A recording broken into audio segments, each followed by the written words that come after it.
The gunshot that shattered the saloon window missed Beatrice Hartford by inches, and she knew her time had finally run out.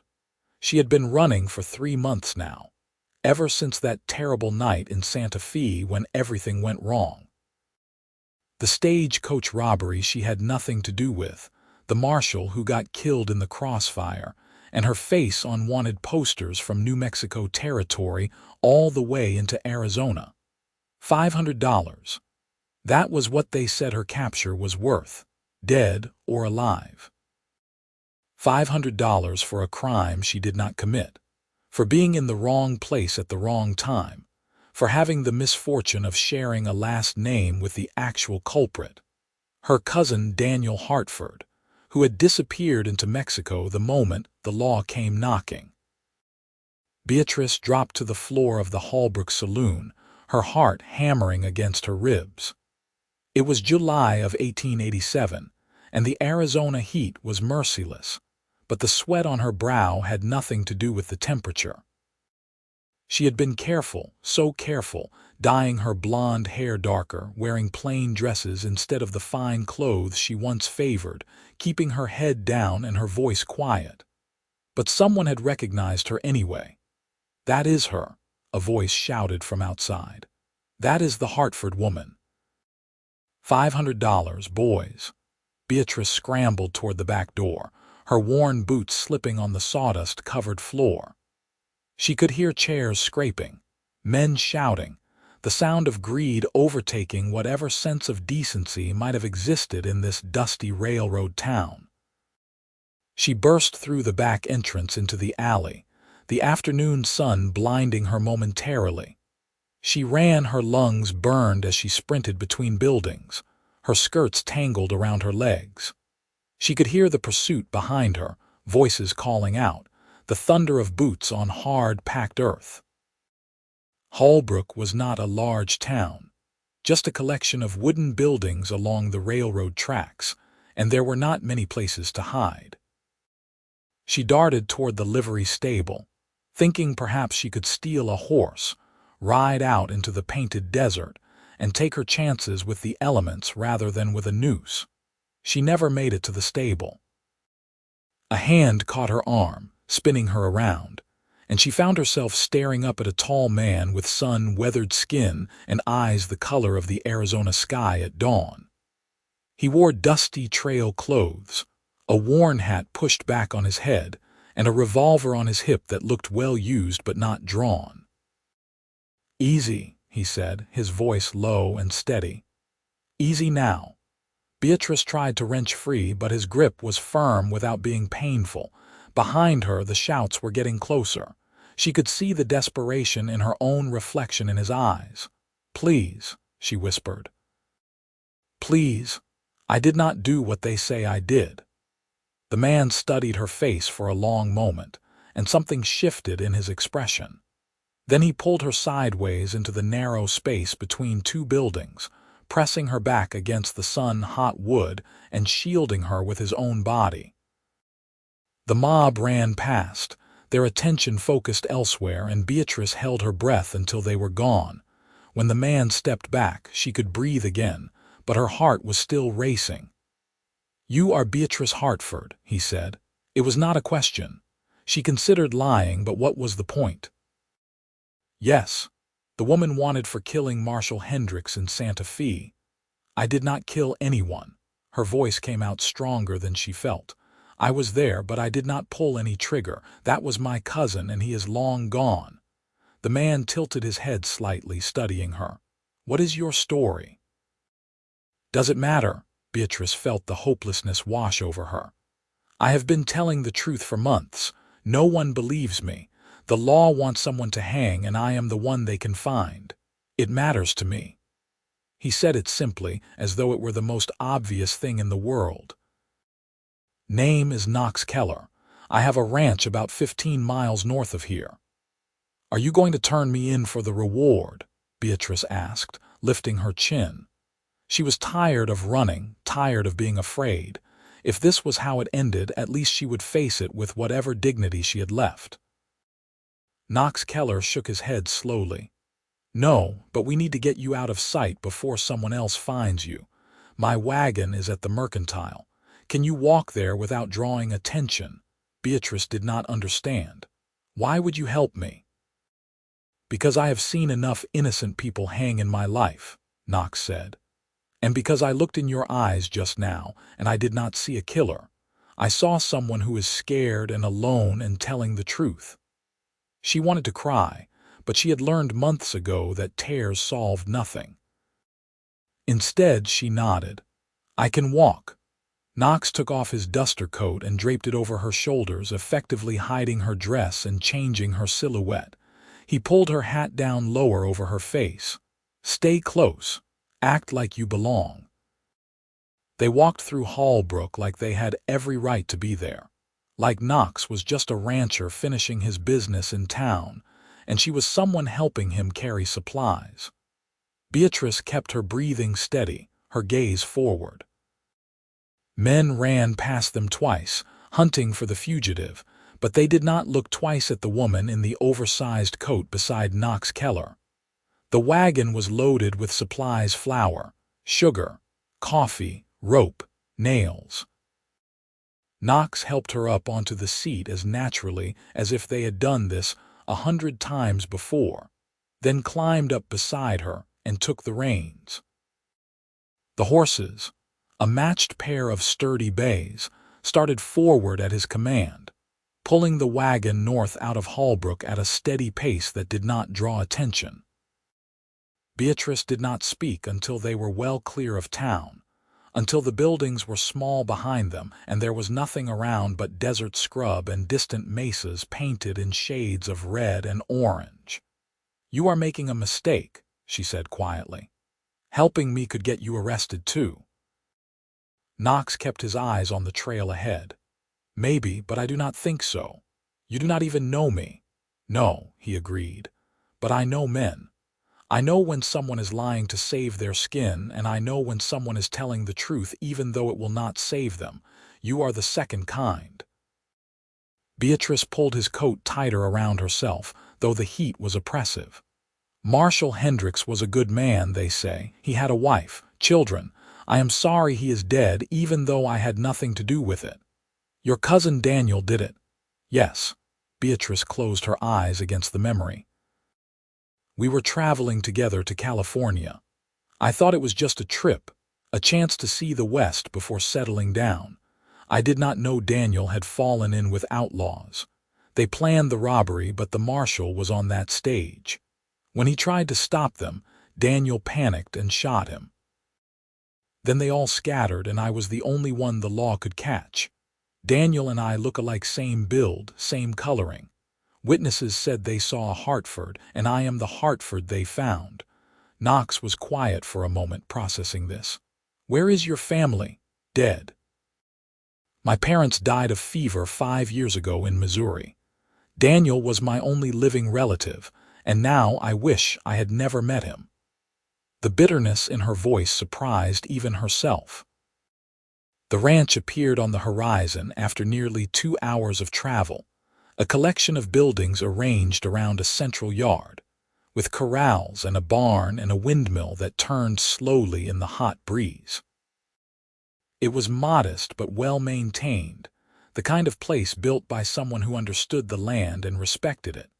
Knox brought the wagon to a stop in front of the main house, a low, adobe structure with a covered porch and real glass windows. An older Mexican woman emerged, wiping her hands on her apron, her face weathered and kind. "Señor Knox, you are back," she said in accented English. "I did not expect you before sundown. Rosa, this is Miss Hartford. She will be staying with us for a while."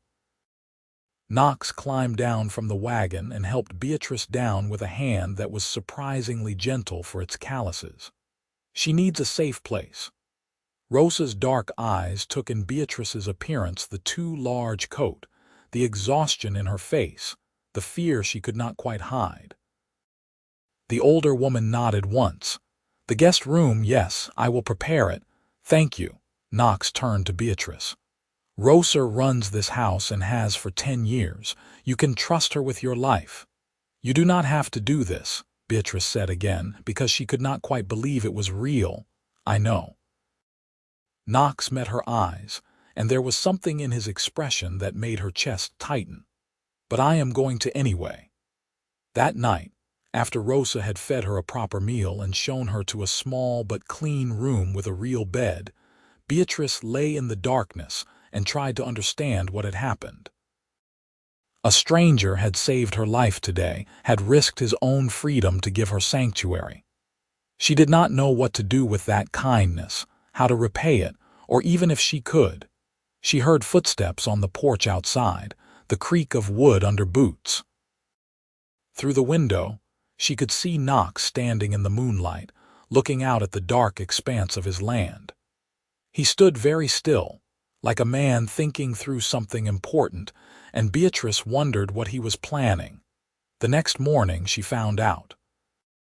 Knox was already up when she emerged from her room, dressed for travel in clean clothes and a flat-brimmed hat. He was loading his saddlebags when she stepped onto the porch. "Where are you going?" Beatrice asked. "Holbrook." He did not look at her as he tightened the straps on his horse, a tall chestnut gelding with intelligent eyes. "I have business there. Knox, if this is about me, it is." Now he did look at her, and his expression was determined. "There is a bounty on your head, $500. I am going to pay it." Beatrice felt the world tilt. "What? That is insane. You cannot." "I can, and I am going to." Knox checked his revolver, then holstered it. "The bounty is not about justice. It is about money. If the money is paid, the hunt ends. But then I am still wanted. They will still arrest me, still hang me." Knox smiled then, a small quirk of his mouth that made him look younger. "Not if there is no bounty paper to collect on. Hard to prove someone is wanted when the evidence does not exist." Understanding dawned slowly. "You are going to destroy the poster." "Every copy I can find." He swung up into the saddle with easy grace. "I know the sheriff in Holbrook. He is greedy but not particularly bright. If I pay the bounty and take the posters, claiming I want to handle the arrest myself as a citizen, he will let me. Then those papers are going to have an unfortunate accident involving a campfire." $500 is a fortune," Beatrice protested. "You do not even know me. Why would you?" Knox cut her off. "Because it is the right thing to do, because you are innocent. And because I have saved money for 20 years building this ranch, and I cannot think of a better use for some of it than saving a life." He gathered the reins. "Stay here. Help Rosa if you want to feel useful. I will be back by tomorrow." He rode out before Beatrice could form another protest, the chestnut horse carrying him south toward Holbrook at a steady lope. She stood on the porch long after he had disappeared from view, Rosa coming to stand beside her. "He is a good man, that one," Rosa said softly. "His heart is bigger than this whole territory." "I do not understand him," Beatrice admitted. Rosa smiled. "You will. Give it time." The day passed slowly. Beatrice helped Rosa with chores, washing clothes in the big copper tub, mending torn shirts, preparing bread dough. The work was familiar and soothing, reminding her of life before everything went wrong, before she became a fugitive. The ranch hands came in for the midday meal, 3 weathered cowboys who tipped their hats to her politely and did not ask questions. They clearly trusted Knox's judgment, and that was enough for them. That evening, Beatrice sat on the porch and watched the sunset paint the desert in impossible colors, gold and crimson and deep purple. The land here was harsh but beautiful, unforgiving but honest. She understood why Knox had built his life in this place. She also realized, with a start, that she had not thought about running since arriving at the ranch. For the first time in 3 months, she felt something like safety. Knox returned late the next afternoon, his horse dusty and tired. Beatrice ran to meet him as he dismounted, her heart in her throat. "Well?" she asked. Knox reached into his saddlebag and pulled out a sheaf of papers, wanted posters with her face sketched on them, the reward clearly printed. He held them up so she could see, then walked to the fire pit near the barn where the hands burned refuse. He dropped the papers into the flames and struck a match. Beatrice watched her own face curl and blacken, the ink running, the paper turning to ash. 5 copies burned. 6. 7. Knox had been thorough. "That is all of them in Hallbrook," he said. "The sheriff was happy to take the money and let me handle it. As far as he is concerned, the matter is closed. You were captured by a civilian bounty hunter and dealt with." "Dealt with," Beatrice repeated numbly. "Dead," Knox said bluntly. "I told him you tried to escape during transport and I had to shoot you. Buried you in an unmarked grave in the desert. He did not care enough to verify." "What about other towns? Other posters?" "There will be some," Knox admitted, "but Hallbrook was the nearest law. Word will spread that you are dead, that the bounty has been collected. People will stop looking." Beatrice felt tears sting her eyes. "You spent $500 on me, a stranger." "You are not a stranger anymore," Knox said quietly. He took off his hat and ran a hand through his dark hair, and she noticed for the first time the gray at his temples, the lines around his eyes that spoke of hard years and harder choices. He was older than her, perhaps by 10 years, but there was a vitality to him that made age seem irrelevant. "You are someone under my protection now. That means something. I do not know how to repay you. I am not asking for repayment." Knox looked uncomfortable, like the emotion in the conversation was unfamiliar territory. "You are safe here, Beatrice. That is what matters." But it was not all that mattered, and they both knew it. Something had shifted between them in the past 2 days, something neither of them was ready to name. Beatrice felt it in the way Knox looked at her when he thought she was not watching. She felt it in her own awareness of him, the sound of his voice, the way he moved, the quiet strength that seemed to radiate from him like heat from sun-warmed stone. The days turned into weeks. Beatrice settled into life at the ranch, finding her place in its rhythms. She helped Rosa with the house, but she also ventured outside, learning about the livestock, the land, the endless work that went into keeping a ranch running in the unforgiving Arizona territory. Knox taught her to ride properly, his patience endless as she learned to handle the gentle mare he assigned to her. "Her name is Juniper," he told her, stroking the horse's dappled neck. "She is steady and smart. She will take care of you." Beatrice learned to trust the horse, and in doing so, learned to trust herself again. The constant fear that had been her companion for months began to ease. She stopped startling at sudden noises, stopped checking over her shoulder constantly. The ranch became a refuge, and its owner became something more complicated than a savior. Knox Keller, she learned, was a man of few words but deep feeling. He had come to Arizona 15 years ago from Texas, leaving behind a family ranch after his parents died and his brothers sold their shares. He had built this place from nothing, working as a cowhand until he had enough money to buy land, then slowly expanding until he had a modest but successful operation. He ran cattle and bred horses, and he was respected throughout the territory for his honesty and fair dealing. He was also lonely, though he would never have admitted it. Beatrice saw it in the way he sat alone on the porch each evening, in the silence that filled the house, in the careful distance he kept from her even as his eyes followed her movements. He had saved her, yes, but he did not presume anything beyond that. He treated her with respect and courtesy, never pushing, never asking for more than she was willing to give. It made her want to give him everything. The realization came to her one evening in late August, as she watched him work with a young horse in the corral. He moved with the animal in perfect synchronization, his body language calm and assured, speaking in low tones that the horse responded to with trust. There was something beautiful in the way he worked, a kind of poetry in the partnership between man and animal.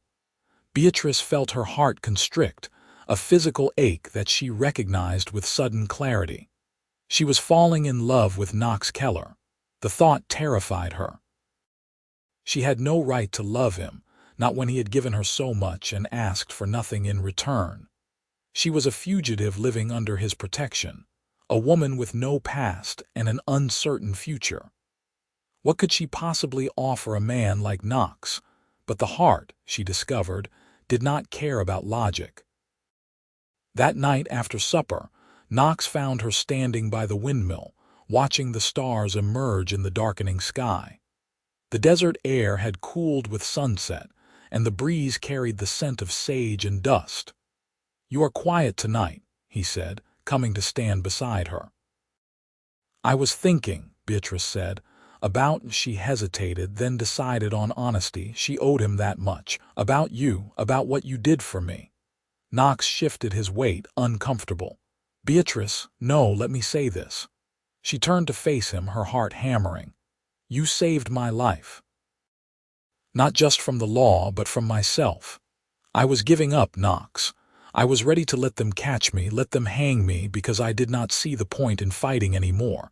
And then you looked at me and said it mattered, that I mattered." "You do matter," Knox said quietly. "I need you to understand something." Beatrice took a breath. "I am grateful, yes, but what I feel now is not just gratitude. I care about you. I care about what happens to you, about your happiness, about this ranch and this life you have built. I think about you constantly. When you are gone, I wait for you to come back. When you are near, I feel like I can breathe properly again." Knox stared at her, something raw and vulnerable in his expression. "Beatrice, you do not owe me." "This is not about owing," she interrupted. "This is about feeling. This is about me telling you that I am falling in love with you, Knox Keller, and I needed you to know." The silence that followed stretched so long that Beatrice began to regret her honesty. But then Knox reached out and took her hand, his touch warm and calloused and exactly right. "I have been trying not to love you," he said, his voice rough. "You have been through so much. I did not want to be another man making demands, expecting things. I wanted you to be free to choose your own path." "My path led me to you," Beatrice said. "Maybe that was luck or fate or just good timing. But I am here, Knox, and I do not want to be anywhere else." Knox pulled her closer, his other hand coming up to cup her face with a gentleness that made her breath catch. "I am not good with words. I am just a rancher who knows horses and cattle and hard work. But I can tell you this from the moment I saw you running scared in that alley. I knew you were going to change my life. I knew I would do anything to keep you safe. And every day since, that feeling has only gotten stronger." "Then kiss me," Beatrice whispered. "Please." Knox kissed her as the stars wheeled overhead, a kiss that tasted of promise and hope and new beginnings. Beatrice melted into him, her hands fisting in his shirt, and felt the last of her fear dissolve. This was real. This was right.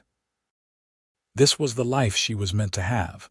When they finally pulled apart, both breathing hard, Knox rested his forehead against hers.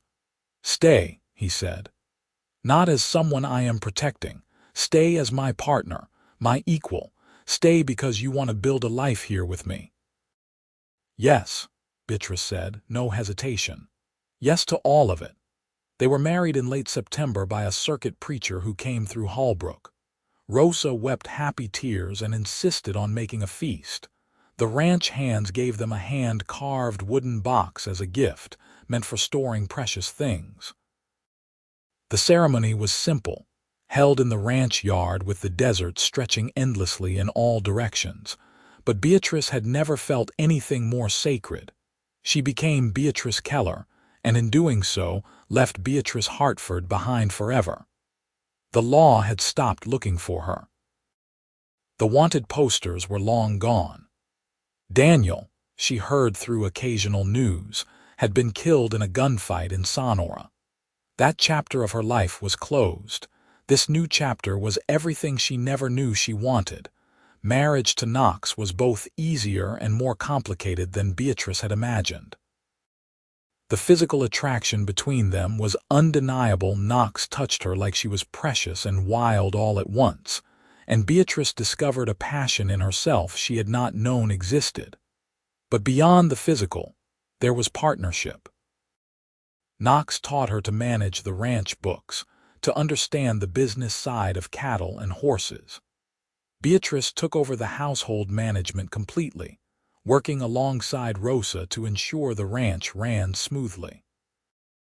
They argued sometimes, usually about Beatrice taking unnecessary risks or Knox being too stubborn to ask for help, but they always talked through it. Knox had a temper that flared hot and died quickly. Beatrice had a sharp tongue when pushed.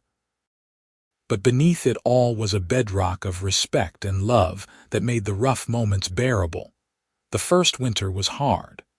Arizona could be brutally cold, and they lost several head of cattle to a bad storm. Knox worked himself nearly to exhaustion trying to save the herd, and Beatrice stayed up 3 nights straight nursing him through a fever he developed from exposure. When he recovered, he held her tight and promised to be more careful. "I have something to live for now," he said. "I will not be reckless with that." Spring brought new life to the ranch. Foals were born, calves followed. The land turned green in the brief period between winter rains and summer heat, and Beatrice discovered she was pregnant. She told Knox one evening in April as they sat on the porch watching the sunset. He had been talking about plans for expanding the herd, but he stopped mid-sentence when she spoke. "I am going to have a baby," Beatrice said, her hand resting on her still flat stomach. "In November, Rosa thinks." Knox turned to her slowly, his face a study in emotions: shock, joy, fear, wonder. "A baby," he repeated. "Our baby," Beatrice confirmed. "Are you happy?" Knox pulled her into his arms with a fierce tenderness. Happy does not begin to cover it. Terrified might be closer. "But yes, Beatrice, I am happy. So damn happy." The pregnancy was difficult at times. The summer heat was oppressive, and Beatrice spent many afternoons in the coolest part of the house, her feet propped up while Rosa fussed over her. Knox became overprotective, insisting she do nothing more strenuous than light sewing. Beatrice tolerated it because she understood his fear childbirth was dangerous, and they were far from any doctor. But Rosa had delivered many babies in her life, and she was confident. "You are strong, Senora Beatrice," she said. "You will do fine." The baby came on a cold November night, arriving after 12 hours of labor that left Beatrice exhausted but exhilarated. Knox held her hand through it all, his face pale but determined, and when Rosa finally placed the squalling infant in Beatrice's arms, he wept openly. "A son," Rosa announced. "A healthy, strong son." They named him James Knox Keller after Knox's father. Little James had his father's dark hair and his mother's stubborn chin. He was perfect. Fatherhood transformed Knox in ways Beatrice had not expected. The serious, quiet rancher became someone who sang lullabies badly and made silly faces to coax smiles from his son. He built a cradle with his own hands, carved with intricate designs of horses and desert flowers. He talked to James constantly, telling him about the ranch, the land, the life they would build together. "I want him to know he is loved," Knox told Beatrice one night as he rocked the baby to sleep. "I want him to grow up feeling secure and valued. I want him to have everything I can give him." "He will," Beatrice assured him. "He already does." The years passed in a blur of joy and hard work. The ranch prospered. Knox and Beatrice added more land, more cattle, better breeding stock. James grew into an energetic toddler with his father's serious eyes and his mother's quick smile.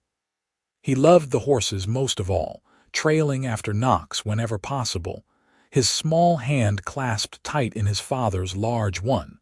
When James was 3, Beatrice discovered she was pregnant again. This time the pregnancy was easier, perhaps because she knew what to expect. Knox was still protective but less panicked, trusting that Rosa and Beatrice knew what they were doing. Their daughter was born in June of 1892, arriving quickly in the early morning hours. She had blonde hair like Beatrice's natural color and Knox's blue eyes. They named her Clara Rose, the Rose for Rosa, who had become family in every way that mattered. 2 children, Knox said, holding Clara while James leaned against his leg, peering at his new sister with suspicion. "We are building quite the family." "Is that a problem?" Beatrice teased. "Not even a little bit." Knox looked at her with such love that it made her breath catch even after 5 years of marriage. "You have given me everything, Beatrice, everything I never dared to hope for." Life settled into a new rhythm with 2 children. James became a protective older brother, always watching out for Clara. The ranch continued to grow, Knox's reputation as a fair and honest rancher spreading throughout the territory. People came from far away to buy his horses, knowing they were getting quality animals trained with patience and skill. Beatrice found her own place in the community, helping organize a school in Hallbrook, serving on the church committee despite her complicated past. No one questioned her anymore. She was Mrs. Keller, the rancher's wife, mother of 2 beautiful children. The frightened fugitive from 1887 might as well have been a different person entirely. But sometimes, late at night, Beatrice would remember that day in Hallbrook when Knox had grabbed her arm and changed her entire world. She would remember the kindness of a stranger who looked at her and saw someone worth saving. She would turn to find Knox awake beside her, watching her with those steady blue eyes, and she would know he was remembering too. "You ever regret it?" she asked him once. "Spending that money, taking that risk?" Knox pulled her closer, his arm warm around her shoulders. "Not for 1 second. That $500 bought me the best life I could have imagined. It bought me you and James and Clara and this family we have built. I would pay it 1,000 times over." "I love you," Beatrice whispered. "I love you more," Knox replied, kissing her forehead. "Always." The children grew. James at 7 was already a skilled rider, working alongside his father with the horses. He had Knox's patience and Beatrice's determination, a combination that would serve him well. Clara at 4 was fearless, climbing everything she could reach, asking endless questions about the world. She had a tender heart beneath the boldness, crying when animals were hurt, insisting on rescuing every stray creature she found. The ranch had become one of the most successful in the territory. Knox employed 6 full-time hands now, and during Roundup, they brought in additional help. The house had been expanded, with real wooden floors and a large kitchen where Rosa ruled with benevolent authority. There were chickens and a milk cow, a vegetable garden that Beatrice tended, and an orchard of young fruit trees that would bear well in a few years. It was a good life, built on a foundation of love and trust and the willingness of one man to see beyond the surface to the truth beneath. In 1895, when James was 8 and Clara was 5, Arizona Territory experienced a severe drought. The summer stretched on endlessly, the heat relentless, the rains that should have come in July and August never materializing. The water table dropped. The creek that fed the ranch slowed to a trickle, then dried up entirely. Knox watched the sky anxiously, measuring each day without rain, calculating how long their water reserves would last. The cattle were moved to what little grazing remained. The horses were watered carefully, each drop precious. Everyone worked longer hours, doing more with less, and tempers grew short in the oppressive heat. Beatrice saw the strain on Knox, the weight of responsibility he carried for the ranch, the hands who depended on him for work, the family he had to protect. She did what she could to ease the burden, managing the household with ruthless efficiency, ensuring nothing was wasted, keeping the children occupied and out of the way when Knox needed to focus. One evening in September, with still no rain in sight, Knox stood on the porch staring at the parched land, his shoulders tight with tension. Beatrice came to stand beside him, slipping her hand into his. "We will survive this," she said quietly. "We have survived worse." "Have we?" Knox's voice was rough. "I might lose half the herd, Beatrice, maybe more. Without water, without grazing, they cannot make it through winter." "Then we lose half the herd," Beatrice said firmly. "But we do not lose each other. We do not lose what we have built. The land will recover. The rain will come eventually, and we will start again." Knox looked at her, something easing in his expression. "You really believe that?" "I know it," Beatrice said. "I was dead, Knox. In every way that mattered, my life was over. You brought me back. You gave me hope when I had none. This drought is terrible, but it is not the end. We are stronger than this." Knox pulled her into his arms, burying his face in her hair. "I do not know what I did to deserve you." "You paid $500 and tore up a wanted poster," Beatrice said, smiling against his chest. "Best investment you ever made, remember." Despite everything, Knox laughed. It was a small sound, but it was real, and Beatrice felt him relax slightly in her arms. They would face this challenge together as they had faced everything else. They were partners in every sense of the word. The rain finally came in October, great sheets of water that soaked the parched earth and filled the dry creek beds. It was too late to save all the cattle, but enough survived to rebuild the herd. The horses, more carefully managed, came through mostly intact. The ranch had taken a hit, but it had not broken them. Knox stood in the rain that first day, his arms spread wide, his face turned to the sky. James and Clara danced around him, laughing and whooping. Beatrice watched from the porch, Rosa beside her, both women smiling at the sight of the family celebrating. "They will be fine," Rosa said softly. "This family, they have strong roots. They will weather any storm." "Yes," Beatrice agreed. "They will." The recovery took time, but by the following spring, the ranch was thriving again. New calves were born. The grazing was good. Knox hired back the hands he had been forced to let go during the drought, and life returned to its steady rhythm. In 1897, Beatrice discovered she was pregnant again, a surprise that left both her and Knox slightly stunned. They had thought their family was complete with James and Clara, but apparently fate had other plans. "I am 42 years old," Knox said, shaking his head in disbelief. "I am going to be chasing a toddler at 43. "I am 32, Beatrice pointed out, "and I am the one who has to carry and birth this child. You have it easy." Knox grinned at her. "Fair point. Though I seem to recall you squeezing my hand hard enough to break bones last time."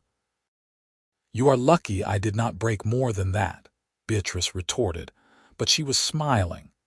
Their third child, another son, was born in January of 1898 during a rare Arizona snowstorm. They named him Thomas, after no one in particular, they just liked the name. He was a calm baby, easygoing in a way his siblings had not been, content to watch the world with curious dark eyes. James, now 11, took his role as oldest brother seriously. He helped with Thomas, surprising everyone with his gentle patience. Clara, 8 and full of energy, was less interested in the baby but protective in her own way, making sure no one disturbed Thomas when he slept. The family was complete now, a unit that functioned with the kind of synchronization that came from deep love and mutual respect. Knox and Beatrice had built something remarkable, not just a successful ranch, but a home filled with laughter and warmth, and the knowledge that they were exactly where they belonged. Years passed.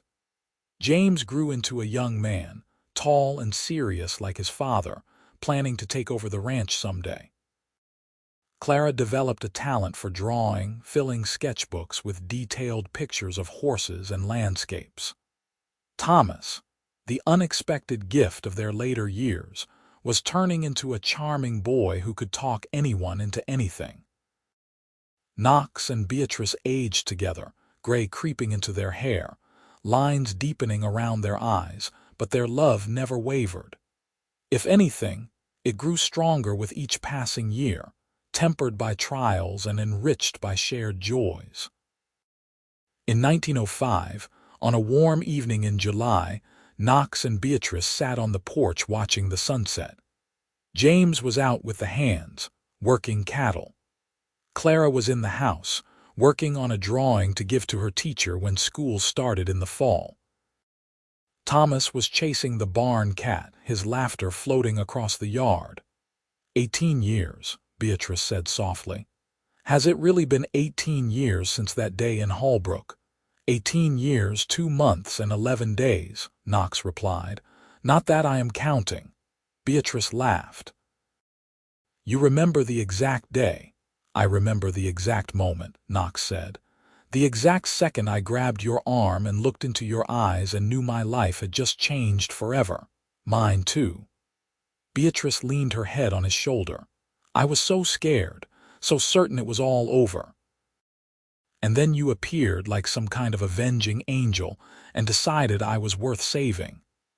You were always worth saving, Knox said firmly. You were worth $500 and so much more.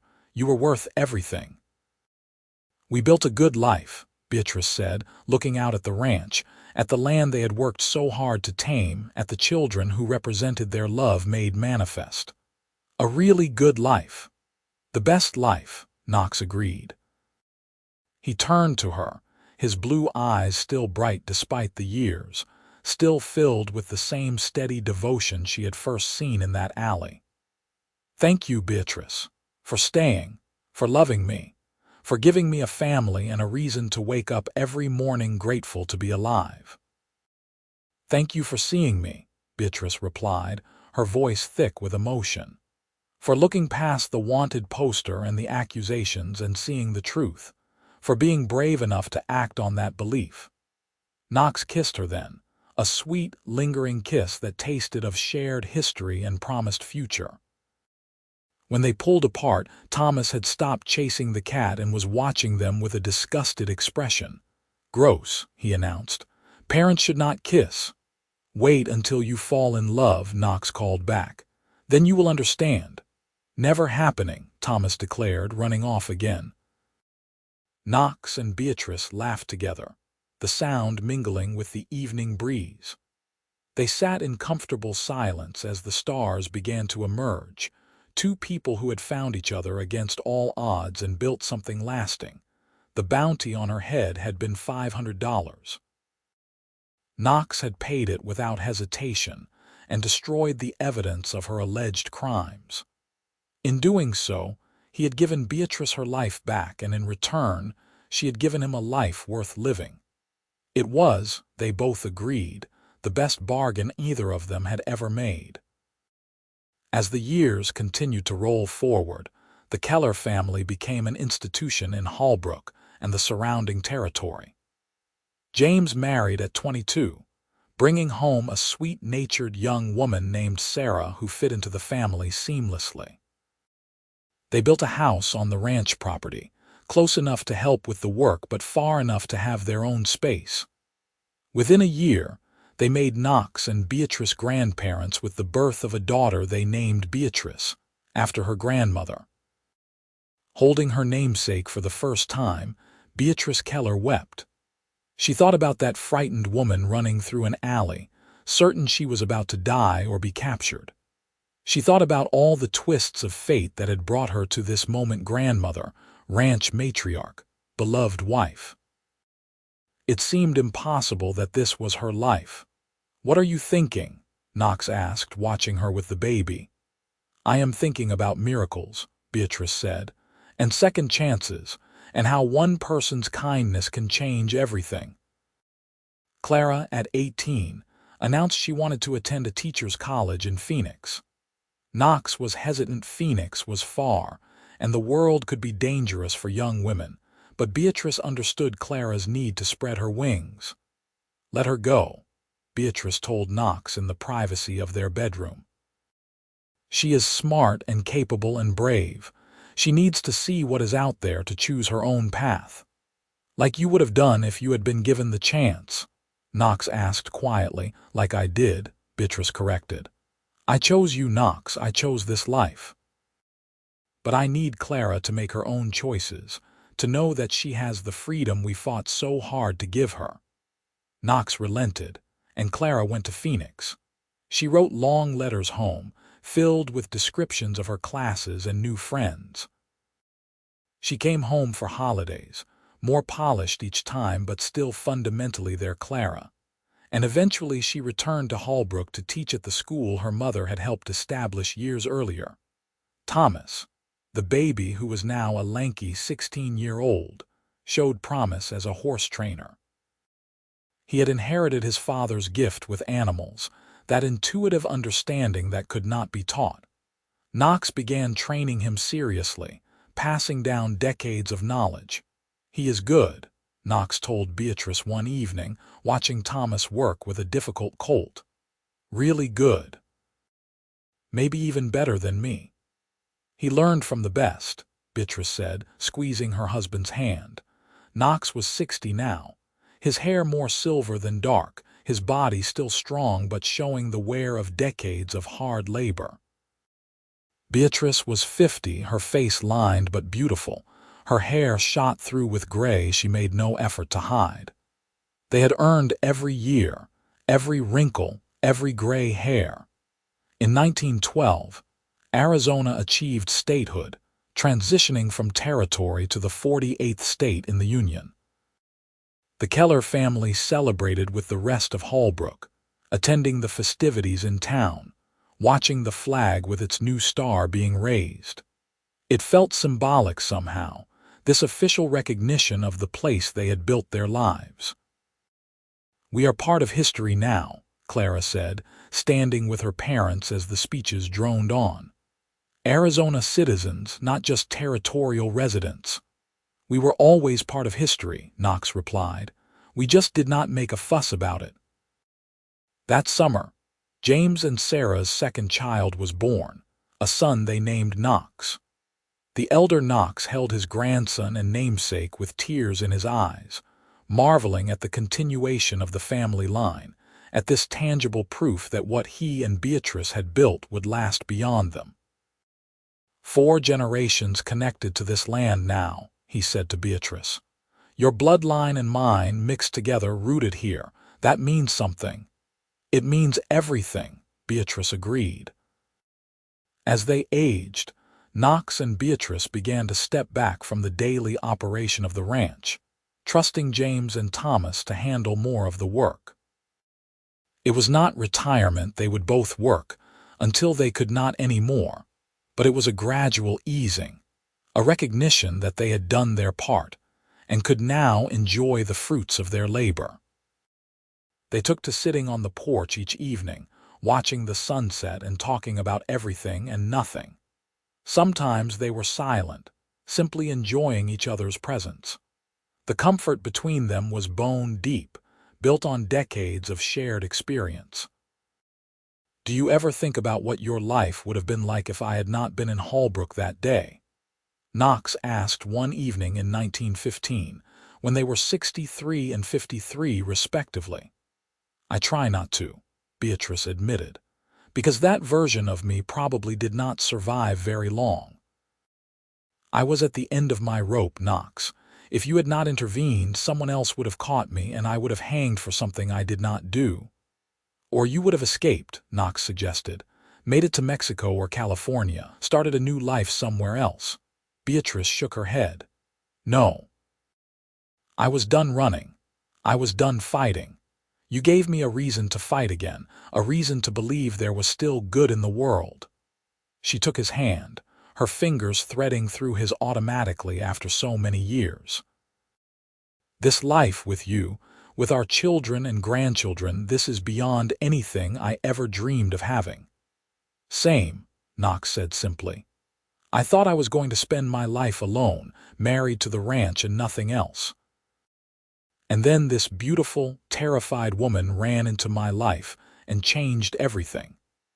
They sat in comfortable silence as the stars emerged, the desert alive with the sounds of evening. Somewhere in the house behind them, voices called out grandchildren playing, Clara visiting for supper, Rosa directing traffic in the kitchen. The sounds of family, of home, of a life well lived. In 1918, the world was engulfed in war. Young men from Holbrook and the surrounding ranches enlisted, heading off to fight in Europe. Thomas, now 20, wanted to join them, but Knox asked him to wait.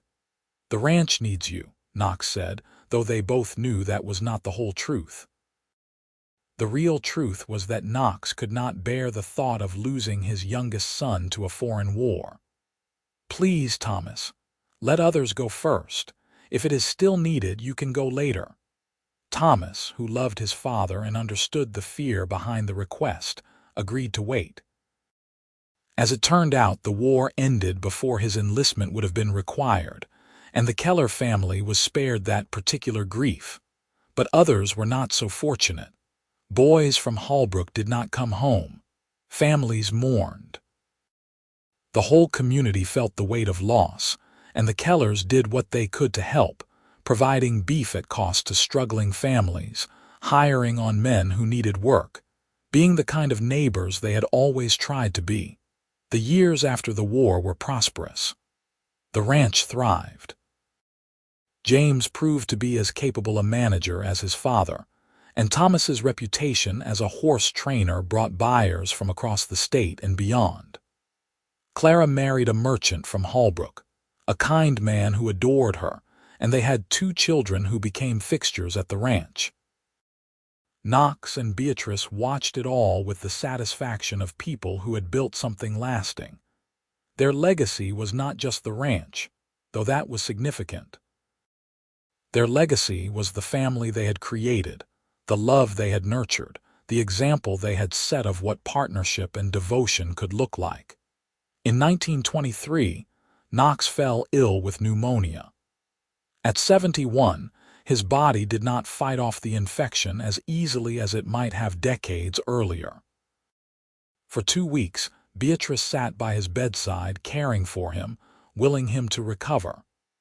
The whole family gathered, fear unspoken but present in every face.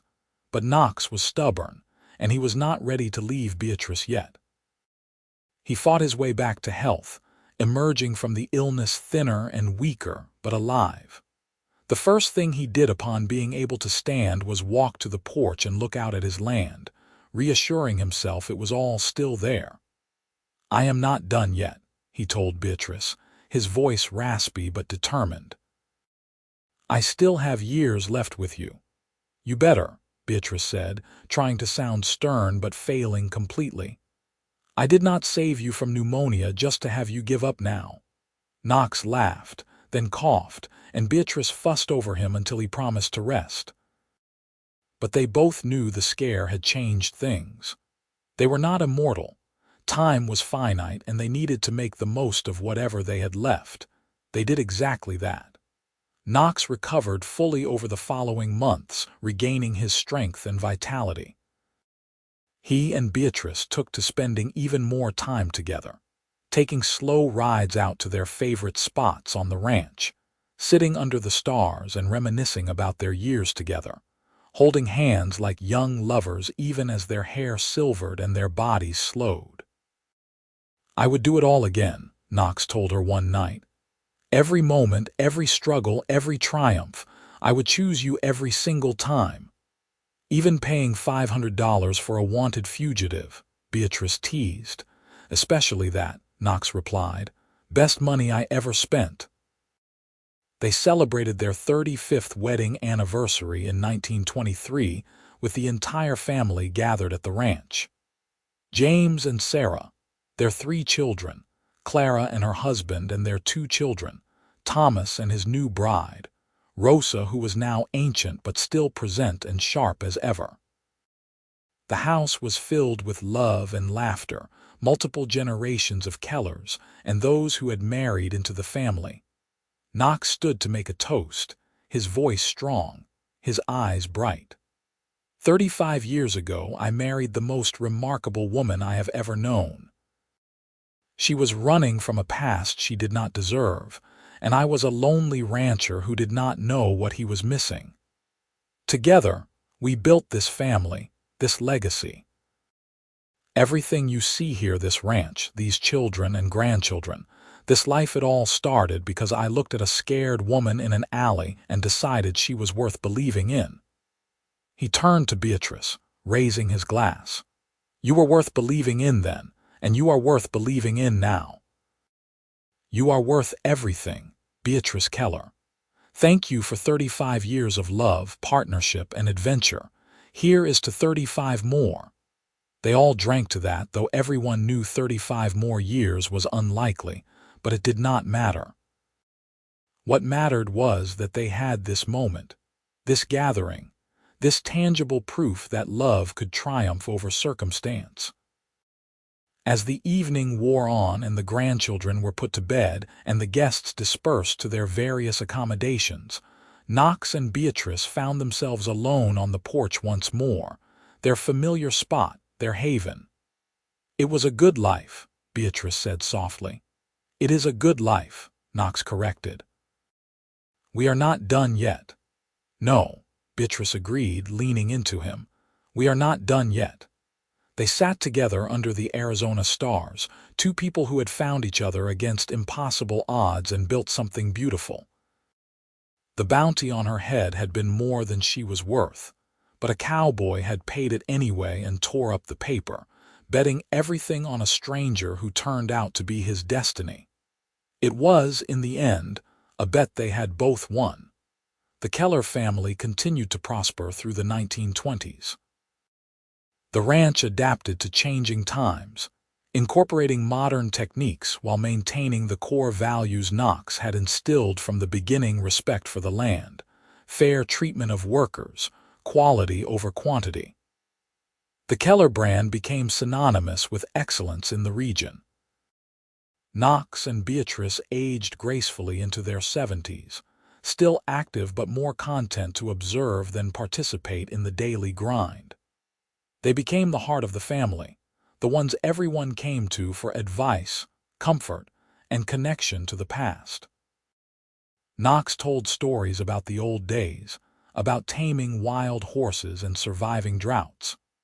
Beatrice shared her own tales, carefully edited versions that skipped over her fugitive past, but captured the spirit of those early, uncertain days.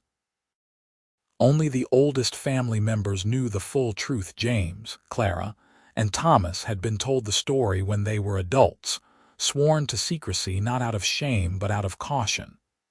Even decades later, it was better not to stir up old accusations. Your mother was the bravest person I ever met, Knox told his grandchildren. She faced down fear and injustice and never lost her kindness. That is what I want you to remember about her. In 1928, Knox Keller passed away peacefully in his sleep at the age of 76. He had worked cattle the day before, insisting he was fine despite Beatrice's concerns. That night, he held her close and whispered that he loved her, as he had every night for 40 years. When Beatrice woke in the morning, Knox was gone. There was no pain on his face, no struggle. He had simply slipped away, as quiet and unassuming in death as he had been steady and strong in life. The grief was devastating. Beatrice had lost her partner, her other half, the man who had saved her in every way a person could be saved. The ranch fell silent with mourning. They buried Knox on a hill overlooking the land he had loved, with a simple stone marker that read, Knox Keller, 1852–1928. Beloved husband, father, grandfather, a man of honor. Beatrice stood at the grave long after the others had left, her hand resting on the sun-warmed stone. "Thank you," she whispered, "for everything, for believing in me, for loving me, for giving me a life I never thought I could have. I will see you again, my love. Wait for me." She lived for 5 more years after Knox's death, surrounded by her children and grandchildren, still sharp and engaged despite her grief. She took comfort in the continuation of Knox's legacy, in the ranch that thrived under James's management, in the grandchildren who carried forward the values she and Knox had instilled. On a warm July evening in 1933, Beatrice sat on the porch watching the sunset, as she had done with Knox so many times. Rosa, impossibly still alive at 90-something, sat beside her. "You will see him soon," Rosa said softly in her accented English. "Señor Knox, he waits for you." "I know," Beatrice said. She felt tired in a way that had nothing to do with physical exhaustion. She was ready. "I had a good life, Rosa, better than I ever deserved." "You deserved every bit of it," Rosa said firmly. "You were worthy of being saved, and you saved him right back." "That is love, Señora Beatrice. That is what real love looks like." Beatrice passed away that night, peacefully in the bed she had shared with Knox for so many years. She was 73 years old, and she died with a smile on her face, as if seeing something wonderful just beyond sight. They buried her beside Knox on that hill overlooking the ranch. Her stone read, "Beatrice Hartford Keller, 1860–1933. Beloved wife, mother, grandmother, loved beyond measure." The story of how they met became family legend, passed down through generations. James told his children, who told theirs. The tale evolved slightly over time, but the core remained true: a bounty that was more than she was worth, a cowboy who paid it himself and tore up the paper, and a love story that proved some gambles were worth taking. The Keller Ranch remained in the family for generations, a testament to what two people could build when they committed to each other fully. And on quiet evenings, when the desert wind blew just right, and the sun painted the sky in impossible colors, some swore they could see 2 figures on the porch of the old house, a man and a woman, sitting close together, watching the stars emerge in the darkening sky, together for eternity, just as they had been in life.